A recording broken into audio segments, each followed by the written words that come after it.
Olá, sejam bem-vindos às reuniões preparatórias do 10º Congresso Brasileiro de Direito Comercial.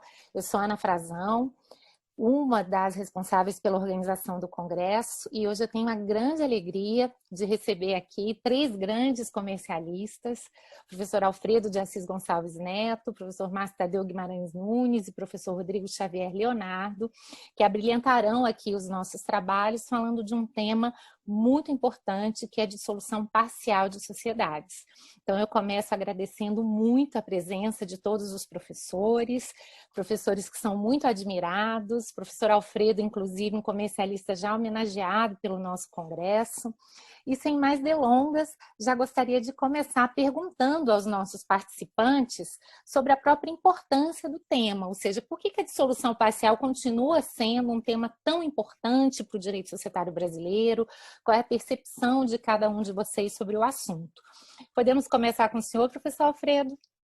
Claro, podemos. Eu quero inicialmente agradecer essa iniciativa da Ana, aliás, da organização do Congresso, pela pessoa da professora Ana Frazão, de jogar esse tema para discussão no momento desses que nós estamos sentindo uma certa dificuldade de lidar com ele.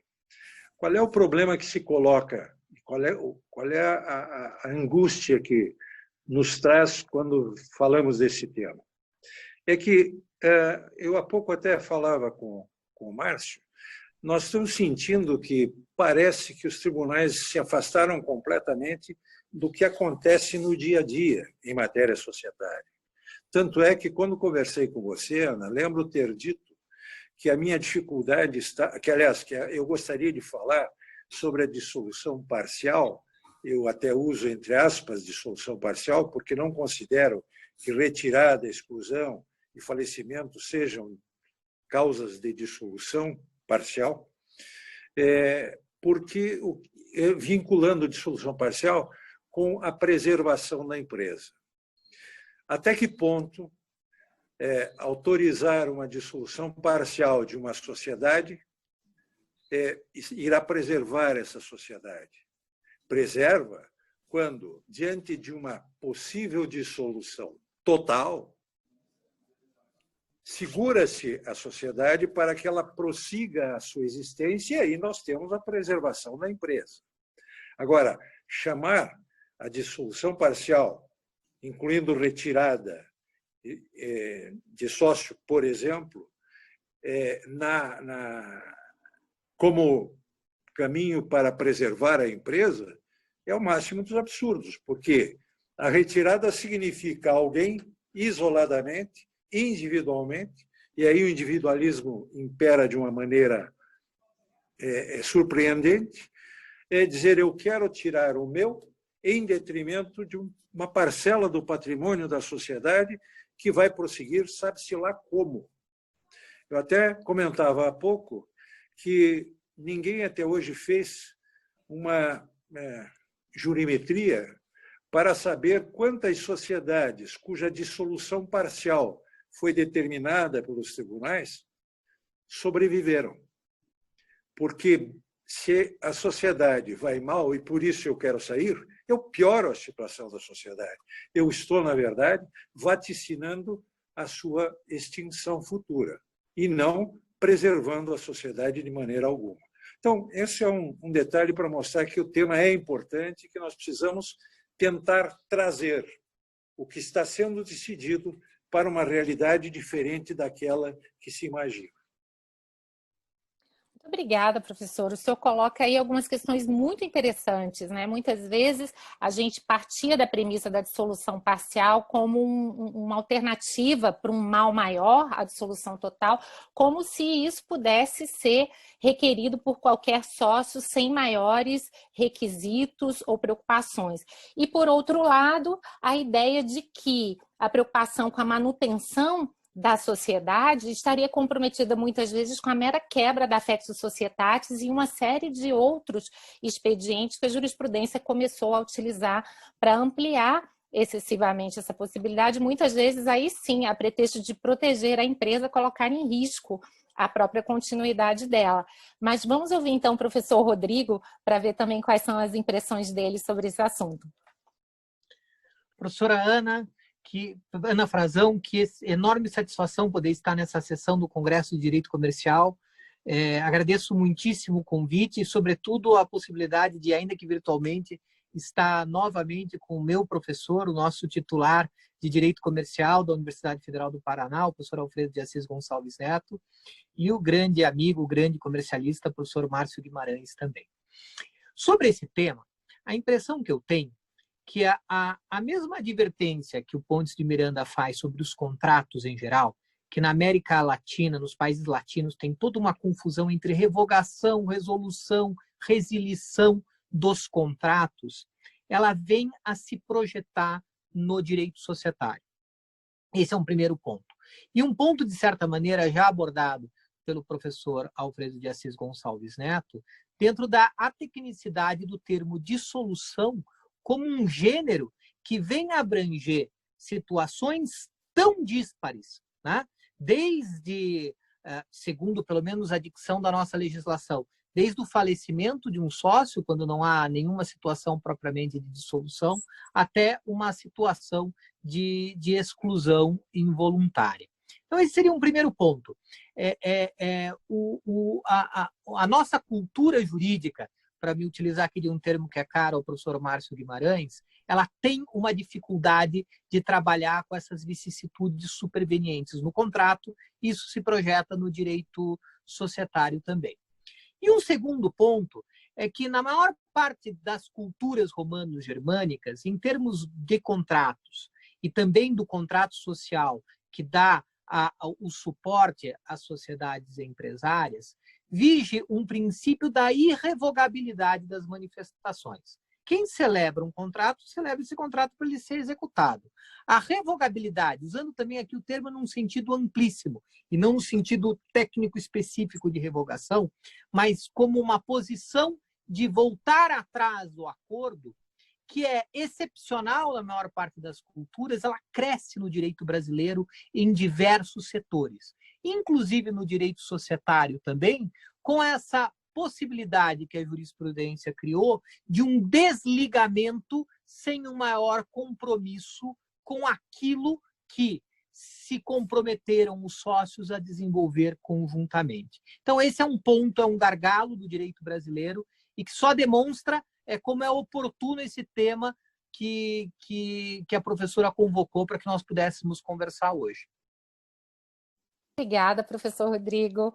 Vamos ouvir, então, o professor Márcio. Boa tarde a todos.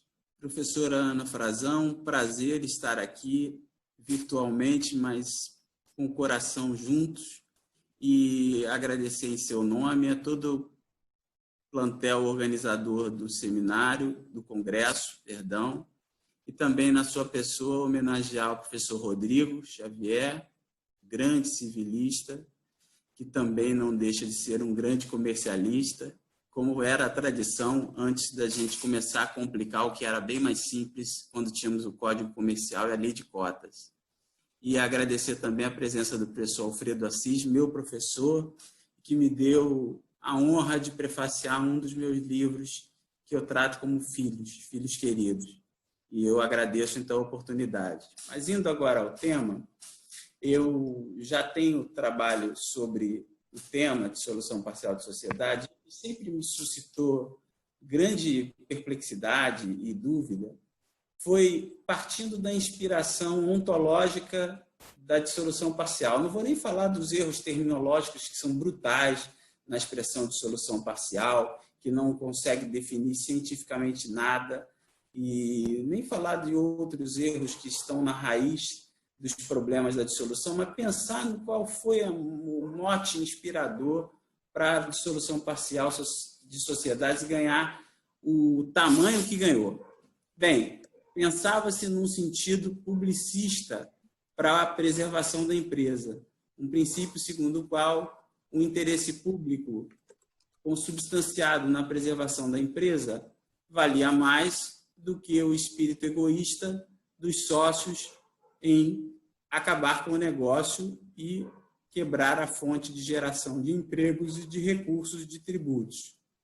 Mas, na verdade, hoje nós estamos vendo que a aplicação desse mesmo conceito está levando ao mesmo lugar cuja preservação buscou evitar. O que é o lugar? É o lugar do abuso, só mudou o foco do abuso. O abuso vem da minoria, via de regra, que pretende a absorção da dissolução parcial para o campo do direito potestativo puro. E isso é inconcebível, porque não existe direitos potestativos puros no nosso sistema. Eu não estou nem usando a expressão em sentido técnico, mas para dar uma noção de eu quero sair e saio a qualquer hora. Isso, obviamente, causa uma dissolução com brutais efeitos patrimoniais, quiçá a quebra da empresa, porque outros equívocos, sobre os quais falarei depois, vão impactar a apuração de haveres, vão impactar o pagamento, e, mais do que isso, não se perquere se o sócio que está pedindo a dissolução está pedindo com o senso de oportunismo do momento, grandes negócios, etc., etc. E, por fim, não se perquere também, usando uma expressão do Coase aqui, as externalidades referentes a esse comportamento do sócio em pedir dissolução. Existem várias sociedades que têm contratos com o BNDES que vinculam aquele financiamento à presença de um quadro societário tal ou qual e colocam como cláusula de antecipação de vencimento da obrigação a saída de alguém daquele quadro societário. Então, não observar esses efeitos, eu só citei um, desse comportamento, é deixar o sócio livre para receber um crédito através do abuso de direito. Essa é a minha pequena introdução sobre o assunto. Muito obrigada, professor Márcio. Muito interessante que nessa primeira rodada a gente percebe algumas convergências, uma preocupação comum com essa ideia de que é um direito absoluto do sócio sair da sociedade quando bem entender, imputando o ônus financeiro da sua decisão à sociedade. E eu não sei quanto a vocês, mas às vezes eu fico pensando se não existe até um certo contraste entre o que a gente observa em relação a contratos de intercâmbio ou mesmo contratos híbridos, nos quais cada vez mais a gente procura pensar em mecanismos para a manutenção do vínculo contratual, dever de renegociar, soluções de governança para evitar o oportunismo excessivo, enquanto que nas sociedades que, em princípio, seriam aqueles contratos nos quais esse dever de cooperação teria o maior grau, a gente acaba adotando um entendimento oposto.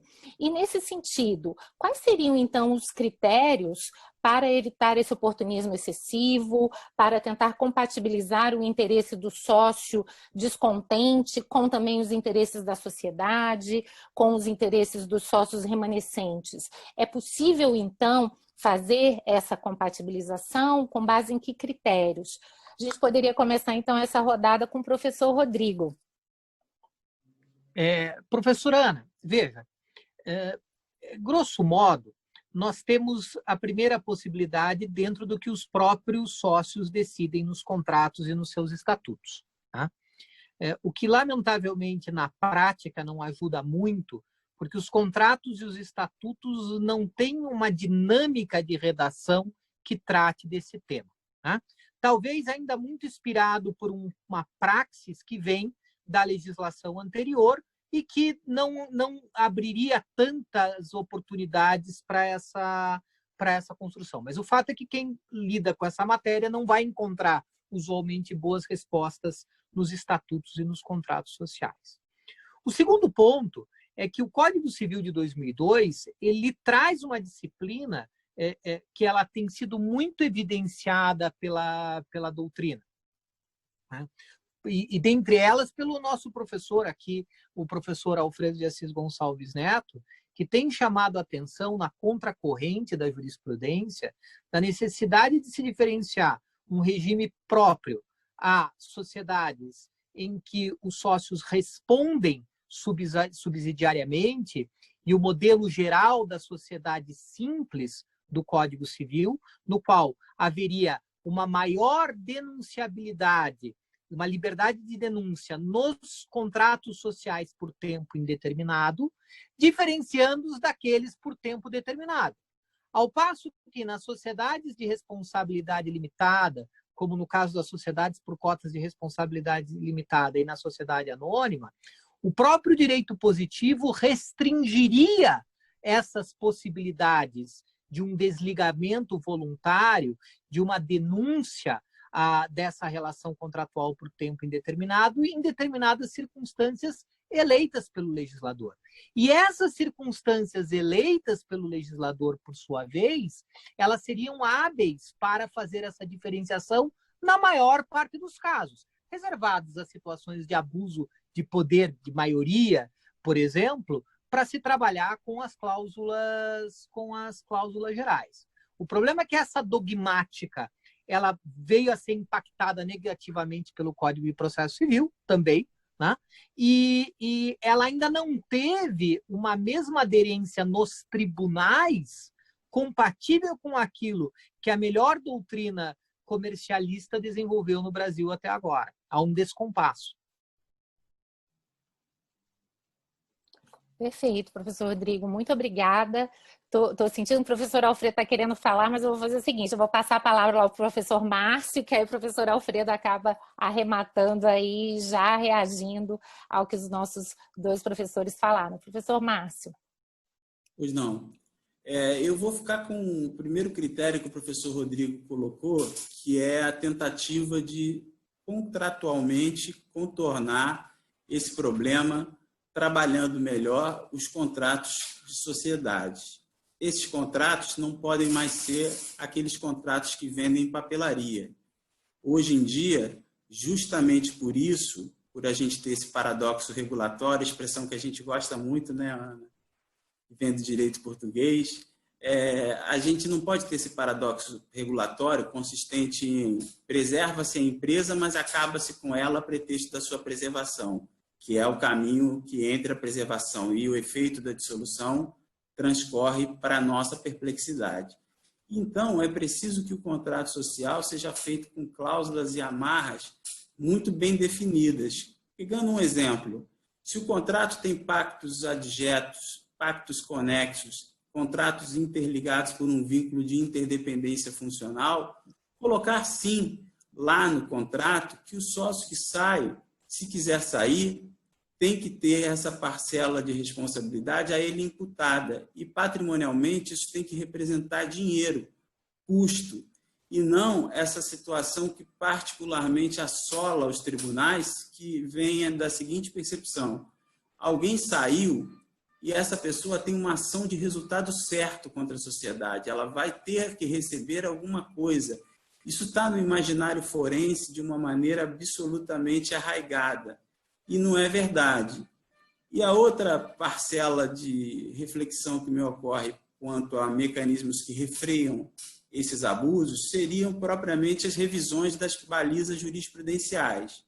Uma delas, e a mais grave, é a ideia de que a simples ruptura da affectio societatis possa encaminhar o pedido de dissolução, sendo certo que nós estamos em um conceito vazio, completamente indeterminado, sem determinação possível, porque já tentou-se de tudo para dar a esse conceito alguma concretude, e considerando também que nos enunciados do direito civil das jornadas do STJ e do direito comercial, ficou estabelecido claramente que a affectio societatis não é critério para exclusão. Mas houve uma certa timidez em dizer que ela também não é critério para dissolução parcial pedida de maneira unilateral. Porque simplesmente, tanto num caso como no outro, são faces da mesma moeda, estamos tratando de um conceito jurídico imprestável. Essas são as minhas pequenas considerações e achegas aí ao comentário do colega Rodrigo. Muito obrigada, professor Márcio. Achei interessante ele mencionar a questão das jornadas, porque, de fato, esse é um tema tão controverso. O professor Alfredo certamente se lembra da briga que foi para cancelarmos um enunciado que queria prever essa possibilidade de dissolução parcial de uma maneira ampla em relação a todas as limitadas e até mesmo as sociedades fechadas, e que se conseguiu o cancelamento, mas não se conseguiu colocar nada no lugar. Então, foi um caso, digamos assim, em princípio único, em que houve um cancelamento de um enunciado e não houve nada que pudesse substituir aquele conjunto. Então, professor, eu queria muito ouvir o senhor, mas eu vou acrescentar uma pimentinha ao que foi tão bem falado aqui pelos meus colegas Rodrigo e Márcio. De fato, todos nós sabemos da importância do contrato social, mas o que muitos questionam é que, bom, considerando que na nossa prática os contratos acabam não disciplinando isso, e considerando que, principalmente no caso da limitada, muitos dizem, né, se a gente fosse aplicar a ferro e a fogo, as regras específicas do direito de retirada seriam também muito limitadas, a dissolução acabaria sendo a única opção prática para uma série de casos que chegam no judiciário, exatamente esses casos em relação aos quais não há um contrato social que cuidou com todo o cuidado da matéria. Então, queria também que o senhor, ao apreciar essa questão, lidasse com essa questão pragmática mesmo, né? Todos nós sabemos que é equivocada essa tradição desses contratos de prateleira que o Márcio bem colocou, ou muitas vezes dos contadores, não vai aqui nenhum preconceito ao contador, mas é porque cada qual tem o seu foco de especialização e, obviamente, que um contador dificilmente vai ter toda a compreensão da controvérsia jurídica que existe em torno desses assuntos. Como é que o senhor vê isso, professor? Pois é, quando o professor Rodrigo falava e depois o professor Márcio falava, eu ficava preocupado para saber o que eu iria dizer depois. Na verdade, eu até vou derivar um pouquinho, talvez trazendo rapidamente uma referência histórica. O professor Rubens Requião talvez tenha sido pioneiro em tratar da questão da exclusão de sócio e a preservação da empresa. Foi a tese a qual ele concorreu para a Cátedra de Direito Comercial da Universidade Federal do Paraná. E lá ele mostrava que era preferível que, num caso de exclusão, se evitasse o mal maior. No caso de falecimento, também se evitasse o mal maior, que era a derrocada total da sociedade. Essa tese acabou refletindo na orientação jurisprudencial e, a partir daí, começaram os primeiros,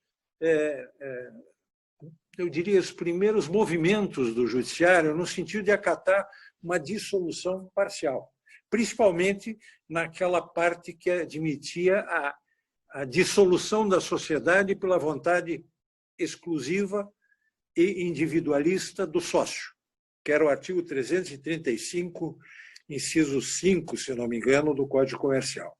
Então, concentrando o tema na retirada, dizia-se, bom, a limitada tem uma regra de retirada lá no seu artigo 15, desde que o sócio discorde do contrato social. Mas, se ele tem, de acordo com o artigo do Código Comercial, o direito de dissolver a sociedade, então por que não dar a dissolução para ele, mas preservar a sociedade entre os outros? Foi a forma construtiva de se interpretar uma regra que era de caráter extremamente individualista do Código Comercial de 1850. O Código Civil atual não permite essa solução. Ele diz que a dissolução pode ser dada das hipóteses quando tinha aquela de vontade de um sócio, se a sociedade for por prazo indeterminado, ele trocou por deliberação por maioria. Ou seja, ele tirou o aspecto individualista, afastou completamente, e aí foi tratar dos casos de retirada, de falecimento e de exclusão com outras regras, para mostrar que aquilo não tem nada a ver com dissolução. Só que aquela história do cachimbo, que deixa a boca torta, continuou a boca torta sem o uso do cachimbo. Né? Todos continuam repetindo a mesma coisa, como se a lei anterior não tivesse sido revogada, não tivesse sido alterada. E a questão acabou indo, inclusive, para a sociedade anônima por eu diria, por um descuido, porque, na verdade, o que acontecia era que, no regime anterior, havia esta regra que era muito aplicada já à sociedade limitada. Então, deu-se a dissolução parcial de uma sociedade anônima, que era a COCELPA, coincidentemente aqui do Paraná, porque lá se pedia a dissolução total. mas nunca tinha sido julgado um caso de sociedade anônima pela via da dissolução parcial. E aí se disse, bom, vamos aqui aplicar, por analogia, a regra que é aplicada às limitadas, ou seja, o artigo 335, inciso tal do Código Comercial. E nós vemos ainda hoje acórdãos dizendo, não, a solução das anônimas fechadas deve ser idêntica à do regime jurídico da limitada. Qual é o regime jurídico da limitada? Não tem essa regra. Não tem a possibilidade de o sócio dizer quero ir embora. Nas sociedades por prazo indeterminado e determinado. Lá se diz, você pode ir embora desde que você seja dissidente de alguma alteração contratual. Foi a forma que se encontrou para preservar a unidade. Vai dizer, bom, mas eu não quero mais, a sociedade está indo à ruína. Quando alguém entra numa sociedade limitada, que é uma sociedade de capital no aspecto de investimento, tanto é que o sócio é proibido de prestar serviço na qualidade de sócio para a sociedade, ou seja, na sociedade limitada só temos sócio investidor, porque se o sócio quiser trabalhar lá, ele vai ser contratado como empregado autônomo. A relação societária, o vínculo societário, não autoriza o trabalho do sócio da sociedade, ao contrário das sociedades simples, etc. Aliás, é da essência das sociedades simples, eu cito a de advogados, eles se reúnem para usar a sociedade com o trabalho pessoal, é uma atividade intelectual. E o exercício da atividade intelectual é individualista. Então, essa história demonstra que nós estamos nos afastando completamente da realidade. E aí entra a questão da affectio societatis. Para mim, um nada jurídico. Tenho dito isso desde os primeiros escritos que eu tive. Como é que nós vamos justificar a existência de uma affectio societatis se ela não diz nada? Que affectio societatis existe nas sociedades por prazo indeterminado, que deixa por prazo determinado, que todos têm que ficar presos à sociedade até o final do prazo, ou na exclusão de sócio. E na sociedade anônima, que os sócios entram e saem sem necessidade de consentimento, que affectio societatis é essa? Eu adquiro ações e sou sócio. Ah, mas tem cláusula de preferência. Tá, não exerceu a preferência. Não pode transferir? Claro que pode. Tem uma regra expressa na lei das SA dizendo se tiver cláusula de preferência, não pode proibir a circulação das ações. Ou seja, as cláusulas de restrição à negociação das ações não podem impedir sua circulação. E a gente fica batendo na tecla. Não, mas affectio societatis. Até agora eu não consegui descobrir onde é que está isso. Não é elemento de negócio jurídico. Não foi eleita como condição para a celebração especial, para a celebração de sociedades, nem nada. Em qualquer tipo societário. Muito menos, evidentemente, na anônima. Eu tinha outras coisas a dizer, mas vamos parar por aqui por enquanto. Muito obrigada. Não, foi muito boa essa rodada, até porque fica muito claro que essa matéria ela é cercada de uma série de confusões conceituais, embaralhamentos entre raciocínios que eram construídos na legislação anterior e que muitas vezes não são atualizados diante da nova legislação. O professor Alfredo deve se lembrar de algumas das discussões nas jornadas em que muitas vezes vinha até o argumento do direito constitucional à livre associação, quando, na verdade, em muitos casos, o que está em jogo não é propriamente estar ou não associado, mas quem responde pelo ônus financeiro de não estar mais associado. No fim das contas, é essa que acaba sendo a grande discussão.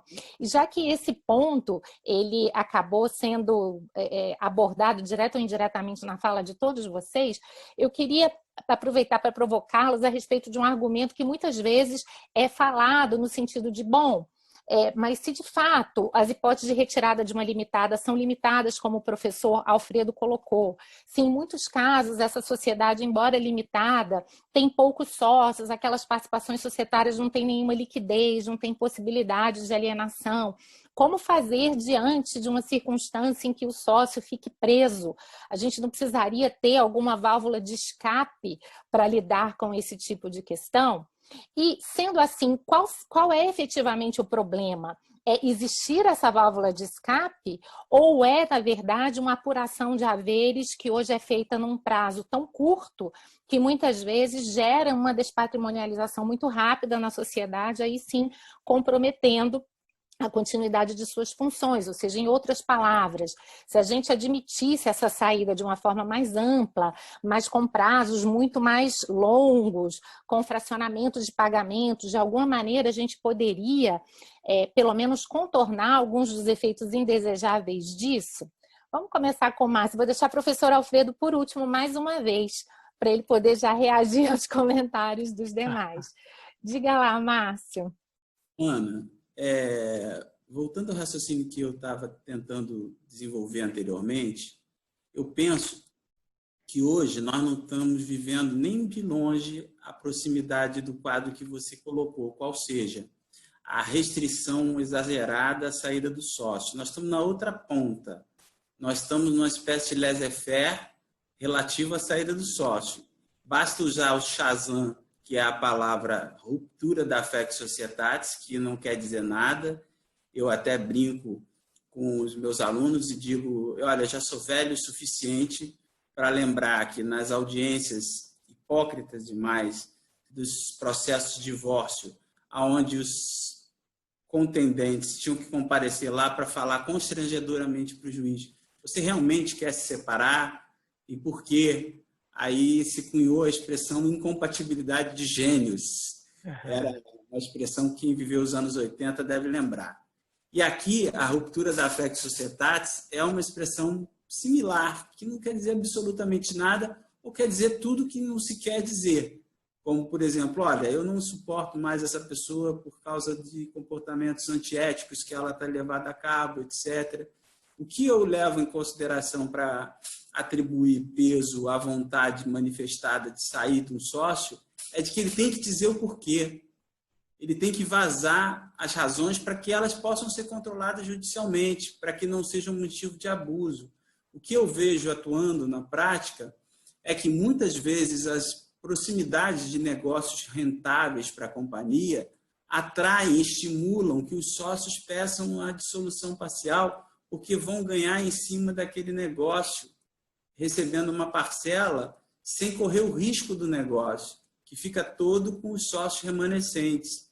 E mais do que isso, é possível imaginar, como eu já falei há pouco, que existam externalidades relativamente à vontade dos sócios descontentes ou que pedem a dissolução parcial, em que contratos outros podem ser quebrados por força dessa manifestação de vontade. E nada disso é muito considerado. Eu repito, isso foi dito por um juiz para mim, doutor, eu não entendo porque o senhor está trazendo tanto argumento, se essa é uma ação de resultado certo. Eu não conhecia nenhuma até hoje na minha vida. Fui conhecer a dissolução parcial através da fala desse magistrado. Por quê? Porque há uma certa lamentável preguiça de se perquirir mais profundamente qual é a axiologia da vontade do sócio retirante. Enquanto a gente ficar com a ideia ou o ideal de quem está saindo porque é preciso não ficar preso a um determinado arquétipo, que a preservação da empresa cede à ideia de princípio da liberdade de associação, que eu tenho até dúvidas, se esse princípio incide, é uma outra provocação, que aí eu faço para os colegas, se eles entendem que a liberdade de associação incide na dissolução parcial de sociedade, ou se, ao contrário, ele não quer dizer um princípio que venha a incidir nesse tipo de conflito. Assim como dignidade da pessoa humana, acreditem se quiser, ele já foi arvorado para cair nesse paraquedas aí. E eu, portanto, Ana, tenho firme convicção de que os motivos que levam à dissolução, se melhor fiscalizados, já reduziriam muito as quantidades de lides que envolvem dissolução parcial de sociedade, deixando o residual, aquilo que realmente for efetivo, e reclamar a intervenção do Poder Judiciário, para que o Judiciário dê conta. E não deixando, porque essa não é a vontade de nenhum de nós, o sócio ficar preso eternamente ao modelo de sociedade. Mas antes, pelo contrário, que ele seja chamado à responsabilidade pelo ato de sair da sociedade, porque isso não é um prêmio. Isso, quando muito, é um direito, mas não é uma sanção premial. Não há nada envolvendo um prêmio para quem sai da sociedade e nem uma desobrigação genérica. E acho que esses dois aspectos conjugam o pecado capital da dissolução parcial, que é a ideia de que quem vai sair com crédito. E quem vai ficar com o débito e com o custo da despatrimonialização. Essa é a minha opinião. Muito obrigada, Márcio. Queria só te adiantar que eu estava realmente na pergunta dando uma de advogada do diabo, viu? Porque eu também concordo plenamente com isso e já tive a oportunidade até de, em alguns escritos, manifestar o meu desconforto com essa ideia de que essa suposta prisão justificaria a saída injustificável, porque no final das contas é exatamente o que você falou. Hoje o nosso cenário é o oposto do receio que justifica o tratamento atual do tema. Mas, Rodrigo, queremos muito te ouvir sobre essa questão. Veja, há um tema conexo a essa questão, que é muito caro ao professor Márcio Guimarães, que é a vulgarização da desconsideração da pessoa jurídica no Brasil, tá? Que foi melhorada pela Lei da Liberdade Econômica, nesse particular, mas que não é um problema que foi resolvido. Porque um lado é você dizer para o sócio, olha, uma vez que você ingressou numa sociedade por cotas de responsabilidade limitada ou numa sociedade anônima, as tuas possibilidades de se desligar são aquelas descritas na lei. Mas outra coisa é você levar o argumento de que a responsabilidade limitada ela é muito fragilizada pelo abuso da desconsideração da pessoa jurídica. E aí o livro do Márcio Guimarães foi um dos primeiros que denunciou essa questão com todo colorido. Então, me parece que tanto será melhor estabelecido a força do vínculo da manutenção do sócio para o que der e vier, para situações positivas e negativas, e sobretudo para as situações negativas, como colocado pelo professor Assis, quando o sócio é mais importante, isso pressupõe também uma restrição ao máximo da desconsideração da pessoa jurídica, sob pena de você chegar num impasse, né? Bom, eu não posso sair da sociedade e, ao mesmo tempo, nada obstante ser um modelo societário de responsabilidade limitada, eu estou vendo surgir uma série de débitos contra a sociedade que podem vir a atingir o meu patrimônio pessoal e vir a me aniquilar, né? Acho que essa é uma peculiaridade brasileira, né? Em nenhum lugar do mundo você tem a desconsideração da pessoa jurídica vulgarizada, inclusive por tantos diplomas legislativos, como no Brasil, né? E a outra possibilidade, que é a titularidade da posição societária como uma titularidade de uma posição jurídica patrimonial, ela é passível de renúncia também, né? O estudo e a prática da renúncia da posição societária é algo que merece também ser chamado a atenção nessa dinâmica. Muito obrigada, professor Rodrigo. Professor Assis, finalmente.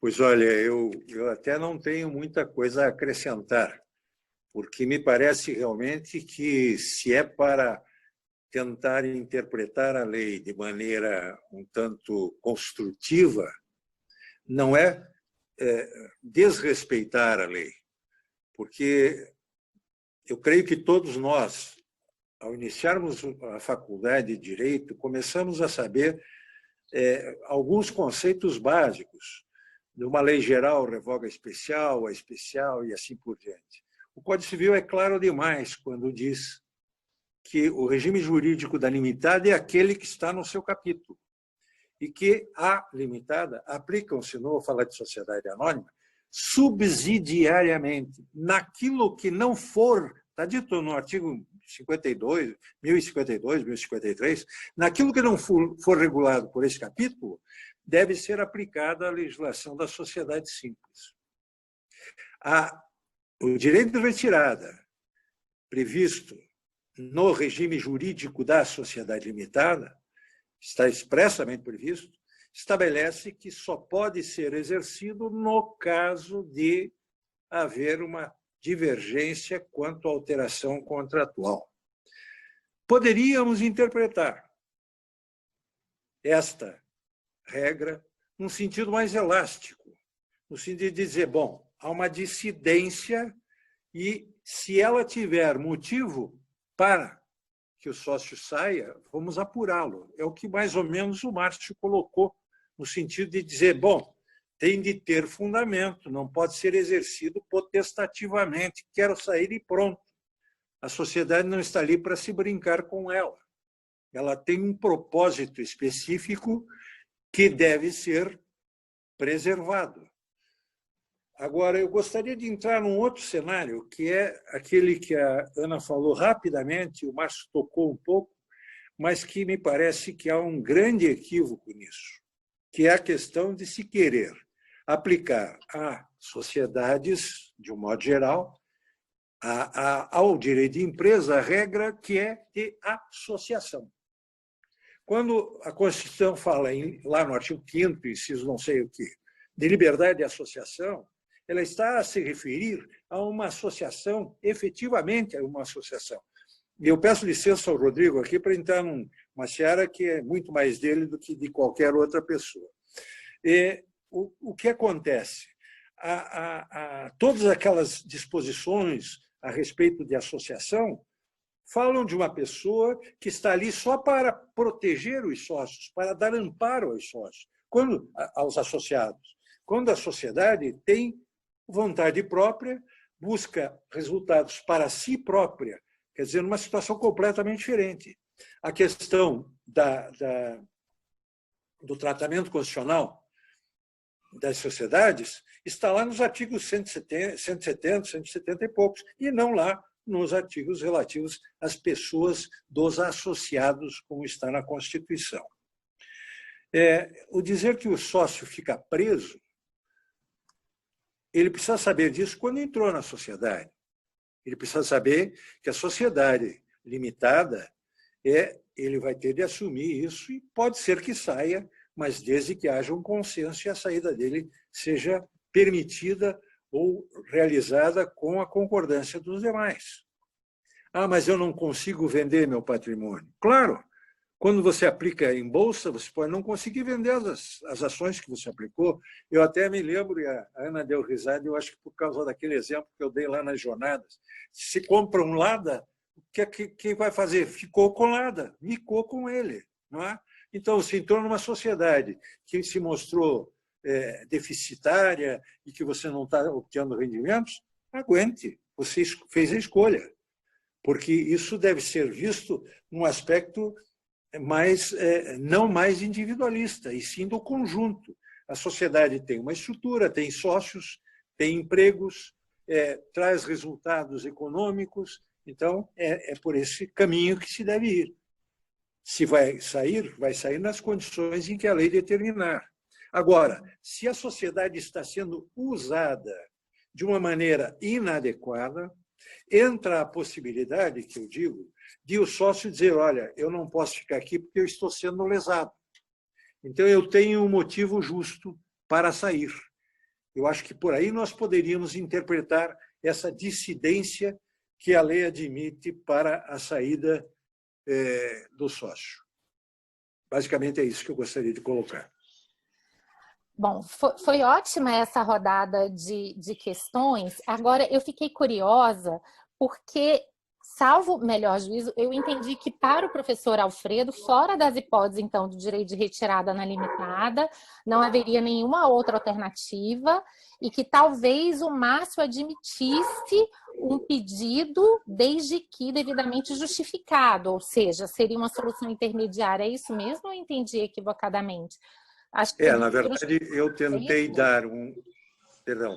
Por favor. Na verdade, eu tentei dar a expressão divergência num sentido mais amplo. Se houver uma divergência justificada, ainda que não haja uma alteração contratual, talvez pudéssemos, numa interpretação construtiva, ver aí a saída do sócio que está sendo prejudicado por uma maioria fato devidamente comprovado. Uhum. É isso mesmo, então, né, Márcio? É a sua posição? A minha posição é exatamente essa que o professor retratou. Uhum. Perfeito. Rodrigo, você concorda? Eu acho que você foi o único que não havia se manifestado expressamente sobre esse ponto. Me parece que eu fui mais implícito, mas eu acredito que o sistema ele permite, né, pelas figuras do exercício inadmissível de posição jurídica, do abuso de direito e da própria cláusula geral da boa-fé objetiva, construir soluções desse sentido, vamos supor, numa situação de abuso do poder majoritário, né? Que levaria, de um lado, o sócio a não se inserir dentro das situações descritas para a lei, para a sociedade por cotas de responsabilidade limitada, ou mesmo para uma sociedade anônima de capital fechado, a sair, né?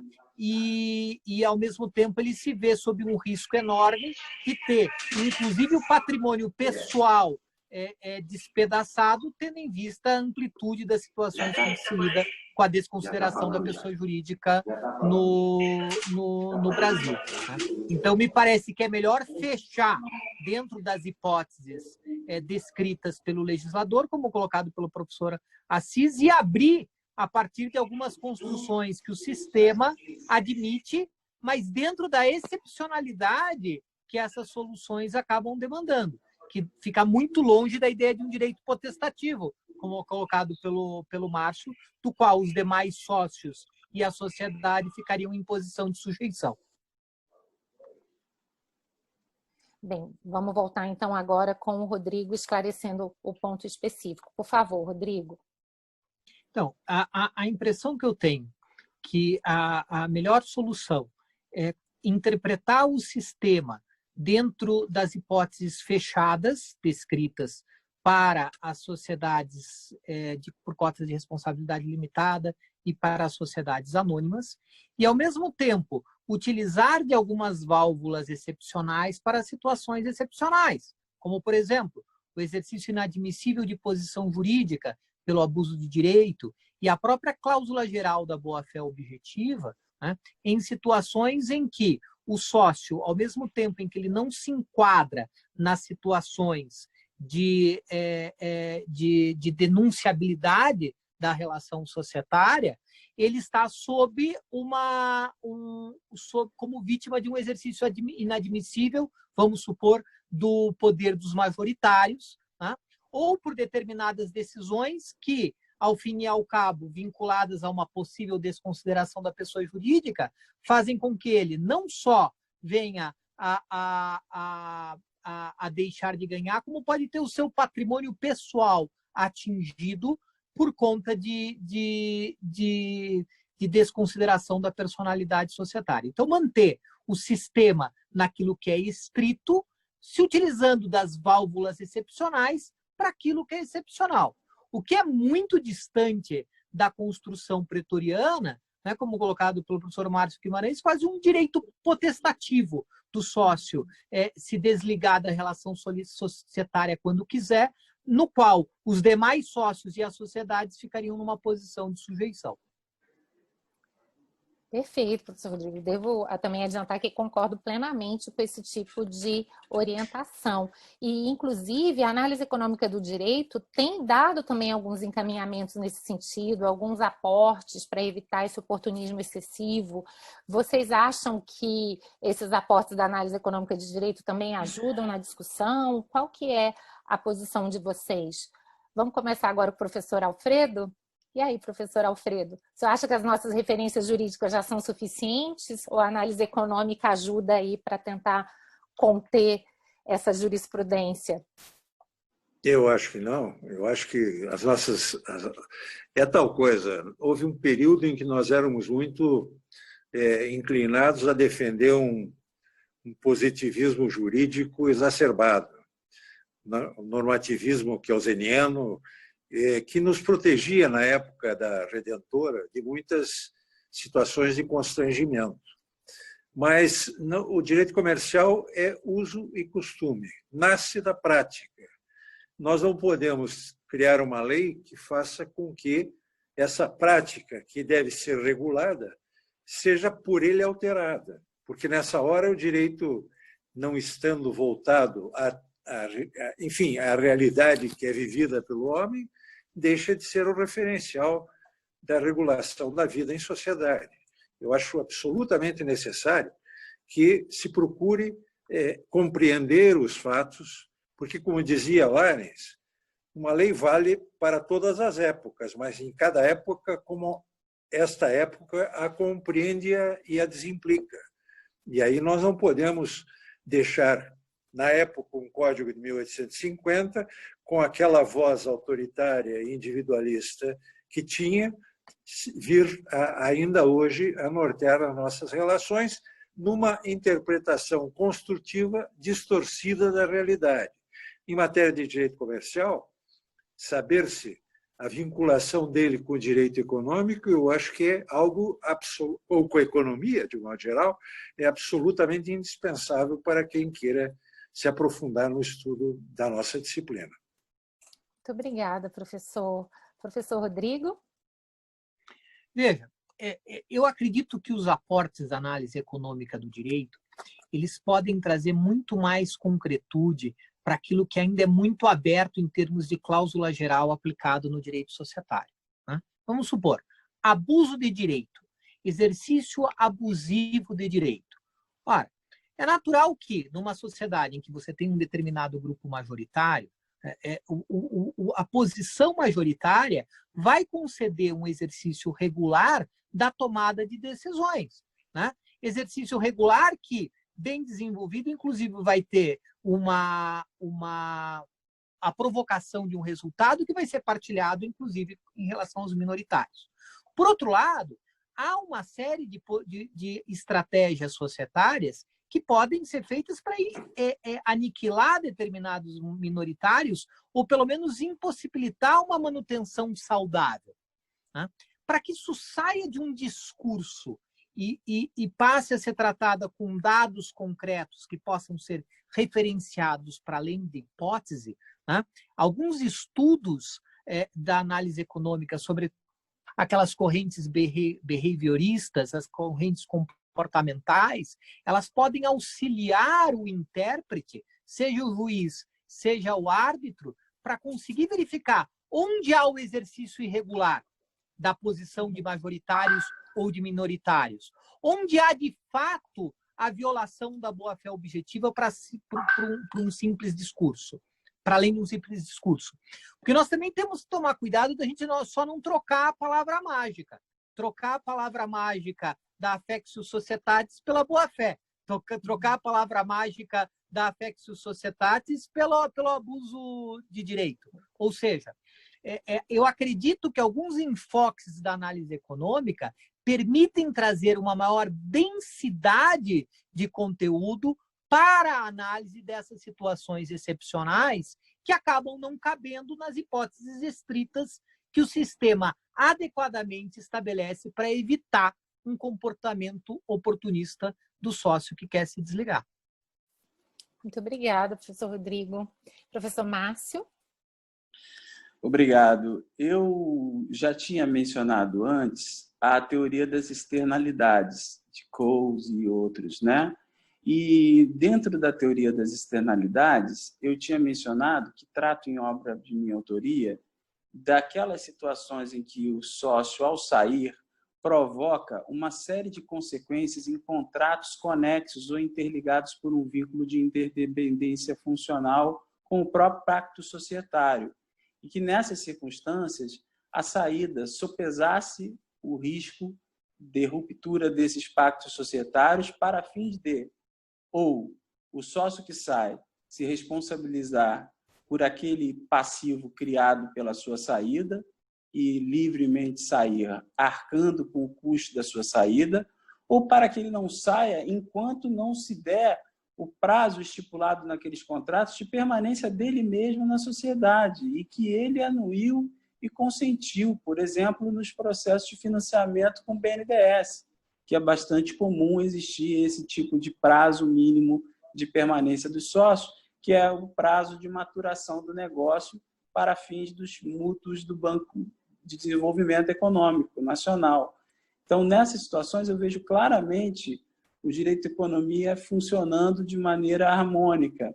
E eu trago aqui uma decisão do Tribunal de Justiça de São Paulo, que, se vocês me permitirem, ela é relativamente curta, eu vou ler aqui.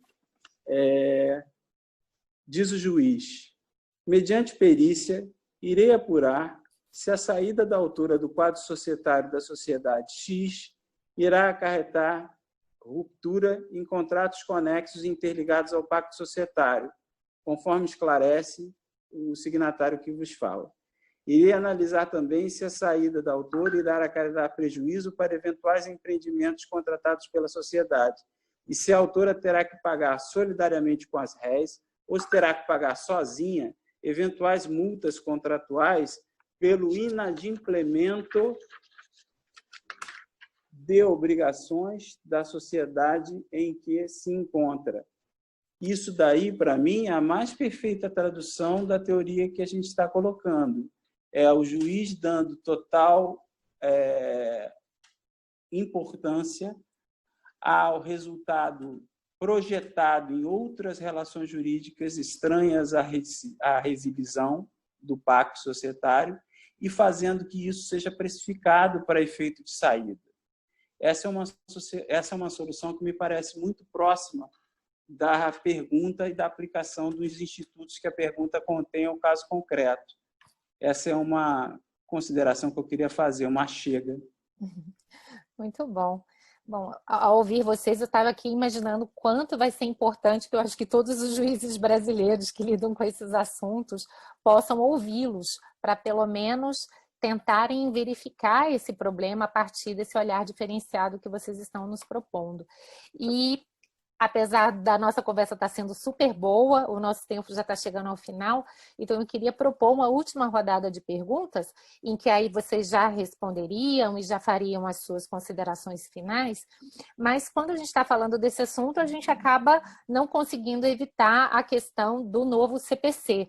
Então, eu gostaria muito de ouvi-los a respeito do tema, ou seja, houve um ganho, ou, na verdade, houve uma perda em relação a essa disciplina, quais são os pontos positivos e negativos, e, obviamente, todos os outros comentários que vocês quiserem fazer já a título de considerações finais.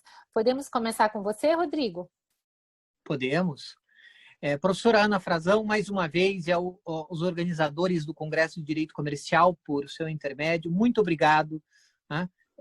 Vocês são muito generosos comigo, eu que sou professor de Direito Civil, de aceitarem a minha colocação aqui nessa mesa de discussão. Né? Sobre o Código de Processo Civil, eu chamaria de uma tragédia nesse assunto. Né? Porque, no final das contas, nós temos o Código Civil, que entra em vigor em 2003. Há todo um tempo de maturação da compreensão desse sistema, que, em termos de direito societário, foi muito alterado em relação ao Código Comercial e ao Código Civil precedente. E, em 2015, portanto, com um tempo muito pequeno, vem um Código de Processo Civil tratado a dissolução de sociedades, usando a ideia de dissolução em sentido amplíssimo, né?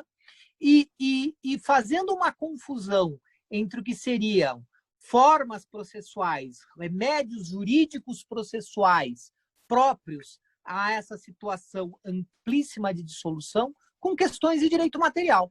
Né? E há erros graves em ambos os setores. Né?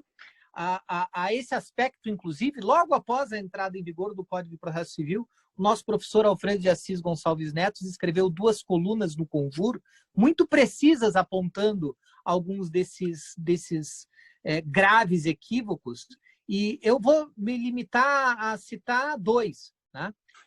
Em primeiro lugar, uma confusão entre quem é sócio e quem tem pretensão societária, e de quem é externo à sociedade, como herdeiros, como cônjuge, que eventualmente pode ter algum crédito em relação à sociedade. Isso que é algo tão basilar, a diferença entre titular uma posição de sócio e entre titularizar algum crédito perante a sociedade é completamente cambulhado. Né? Isso é uma questão de direito material, que, lamentavelmente, é apenas uma das questões de direito material que é versado com grande equívoco no Código de Processo Civil de 2015. E o outro processual, que há vários, mas eu vou citar apenas um deles, que é essa questão de para formar a relação jurídica processual, você teria que se chamar, colocar no polo passivo a sociedade e todos os demais sócios, né? O que gera entraves de toda a natureza. Seria essa a minha contribuição para a resposta. E, mais uma vez, retomando o fato da importância do Congresso de Direito Comercial e dessa direção da professora Ana Frazão de trazer um tema que não só é rico teoricamente, como demanda soluções práticas e soluções que, lamentavelmente, não estão sendo construídas, muitas vezes, pelos tribunais. Muito obrigado. Eu que agradeço, professor Rodrigo. Queria também aqui deixar registrada a minha admiração, meu respeito, meu carinho por você. Dizer que só a modéstia o impede de se considerar um grande comercialista. Aliás, não são coisas incompatíveis ser um grande civilista e ser também um grande comercialista, que é exatamente o seu caso. Então, a honra e a alegria são todas nossas, pode ter certeza. Professor Márcio. Boa tarde, Fê. Já estamos praticamente boa noite aqui. Eu queria agradecer, na pessoa da professora Ana, todos os organizadores do Congresso Brasileiro de Direito Comercial, ao meu querido professor Alfredo Assis, que me deu a honra de prefaciar uma obra de minha autoria, e ao professor Rodrigo, amigo de distância física, mas não de distância pessoal e empatia.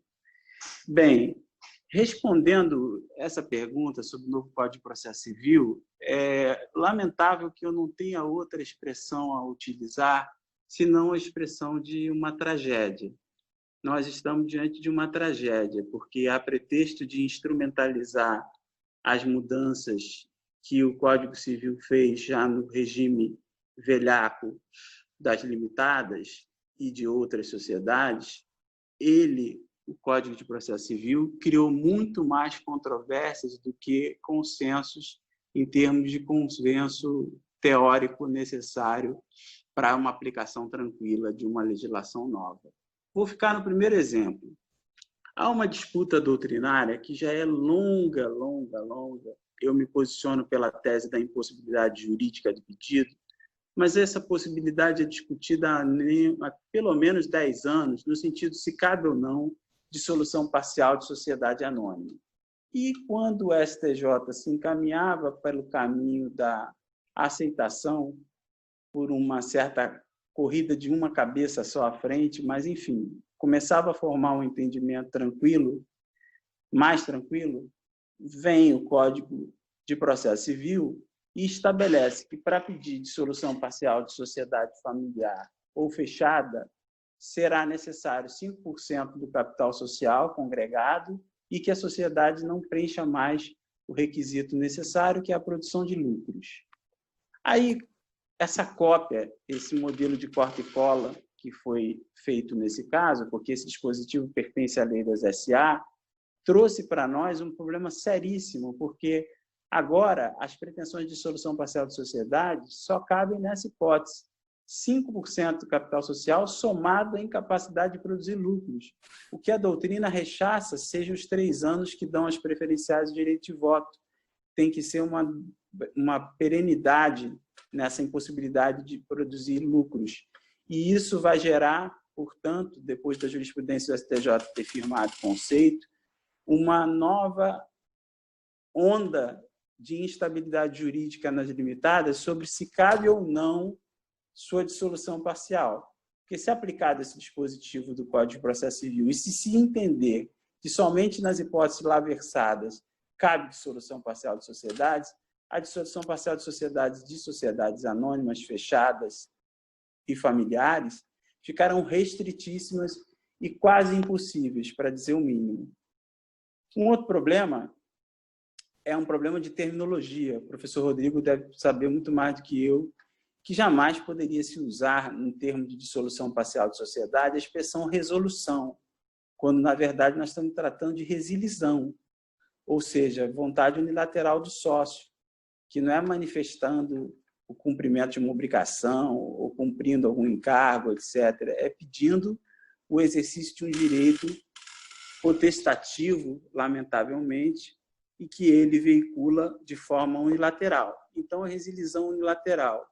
E o terceiro e último, só para ficar num pequeno apanhado de exemplos, para não cogitar os exemplos que o professor Rodrigo já deu, está na circunstância de o Código prever instabilidade da coisa julgada, ou seja, os critérios de apuração de haveres podem ser revistos até o início da perícia, gerando a circunstância de que a estipulação de um critério para a apuração de haveres possa vir a mudar, mesmo não tendo havido recurso, 3 meses depois, 1 ano depois, criando aí uma figura de coisa julgada com cláusula de mutabilidade, o que me parece uma aberração em termos processuais.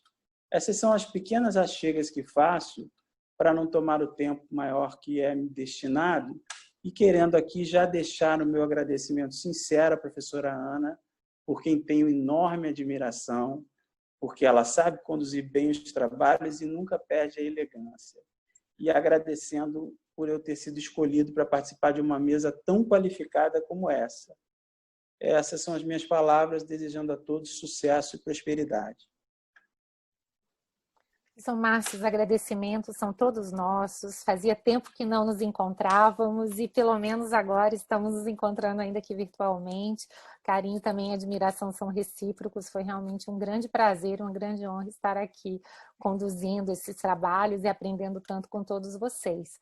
E agora, finalmente, vamos passar a palavra para o nosso querido professor Alfredo, professor e mestre de todos nós, para que ele também possa fazer as suas considerações, professor. Ana, muito obrigado. Eu, antes de me despedir, quero entrar direto no assunto, porque esse tema nós falaríamos até amanhã. Realmente concordo com todas as observações feitas pelo professor Rodrigo e pelo professor Márcio, porque foi lamentável que se criou um capítulo específico para tratar da dissolução parcial de sociedades, que não tem nada de parcial. Ali nós temos casos de ruptura do vínculo, porque há casos de resilição, de resolução e de simples extinção do vínculo por morte, por exemplo. O Código também, o Código Civil, nesse ponto, até usa uma linguagem inadequada, que ele coloca tudo no rol da resolução, mas o fato é que isso não tem absolutamente nada a ver com dissolução. Até porque os critérios para a determinação do resultado da demanda não são os mesmos. Na dissolução parcial, assim tratada pelo Código, o que se tem de fazer é avaliar a cota do sócio. Seria a liquidação da cota exclusivamente do sócio que sai, do sócio que se retira, ou do sócio que se retira, do sócio que é excluído ou do sócio que falece. Nada mais. É liquidação da cota. Agora, o problema é que nós temos todo um tratado de ação de dissolução parcial e não há previsão de como resolver a dissolução total. Também não pode ser aplicada a regra desse capítulo, nenhuma das regras desse capítulo, na dissolução total. Na dissolução total, nós temos um liquidante, na dissolução parcial, um avaliador, e assim por diante. É só comparar para ver que são absolutamente incompatíveis os ritos. E depois eu gostaria de pontuar também 2 questões. Uma de regra estranha que entra na observação do professor Rodrigo quando diz que há muita regra de direito material. O Código de Processo criou uma distinção que eu não consegui até hoje entender entre retirada e recesso. Eu não sei, a palavra recesso, na verdade, não é o recesso italiano, porque o nosso recesso é algo de suspender, recesso dos professores. E nós estamos jogando o recesso para dizer que, no caso de recesso, há isso, no caso de retirada, há aquilo. Sinceramente, eu imagino que se quis fazer uma distinção entre a retirada da limitada e a retirada da anônima. Mas nem a lei das SA usa a expressão recesso para substituí-la por retirada. E haveria muitas outras questões a abordar. Como eu disse, talvez tenha sido uma das situações mais difíceis a enfrentar. Nós poderíamos ter a determinação de que a sociedade fosse citada e que ela própria fizesse, porque ela é a intermediária entre os sócios e aqueles que com a sociedade contratam. Ela podia perfeitamente, recebendo a citação, fazer uma reunião de sócios ou uma assembleia e aí dar conhecimento aos sócios da existência da ação, como havia no Código de 39, Código de Processo 39, que dizia que os sócios terão 48 horas para dizer se têm interesse em ingressar na demanda. Infelizmente, essa regra não foi incorporada ao direito processual atual. Mas eu quero agora expressar a minha satisfação de estar aqui com vocês, revendo a Ana, e quero dizer, Ana, talvez ninguém melhor que você saiba dirigir essas discussões, porque a forma como você conduziu hoje, mostrando conhecimento profundo da matéria, sem querer manifestar ou argumentar conosco, mas ao mesmo tempo nos provocando de uma maneira muito interessante. Eu gostaria sempre que eu tiver que escolher alguém para coordenar trabalhos, quero me lembrar de você e chamá-la.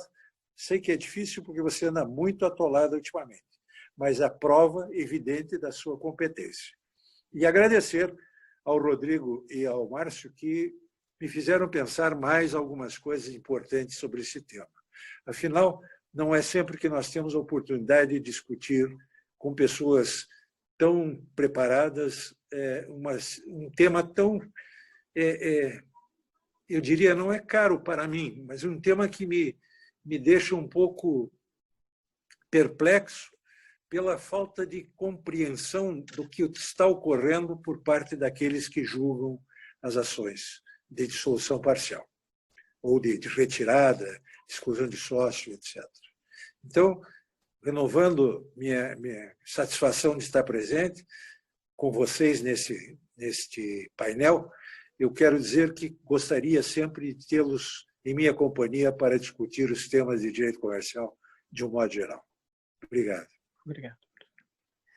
Professor Alfredo, eu acho que eu falo em nome aqui de todos. Nós é que nos sentimos muito honrados de estarmos na sua companhia, um dos grandes comercialistas do Brasil.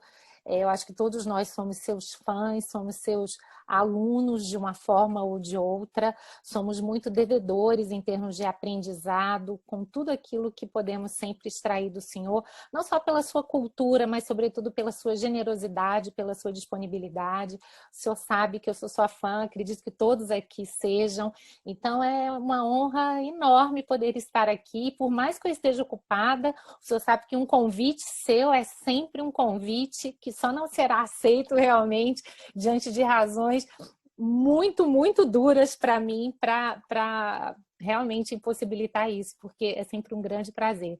Então, em seu nome também agradeço mais uma vez ao querido Rodrigo, ao querido Márcio. Acho que foi uma conversa extremamente rica, como eu disse, espero genuinamente que os juízes e que todos os interessados por esse tema possam ouvi-los, porque acho que essa nossa conversa é suficiente em termos de conteúdo e profundidade para mudar uma série de balizas ou pelo menos possibilitar uma nova reflexão sobre um tema que é tão importante. Então, agradeço mais uma vez a todos vocês, agradeço também a nossa audiência e até a próxima. Muito obrigada.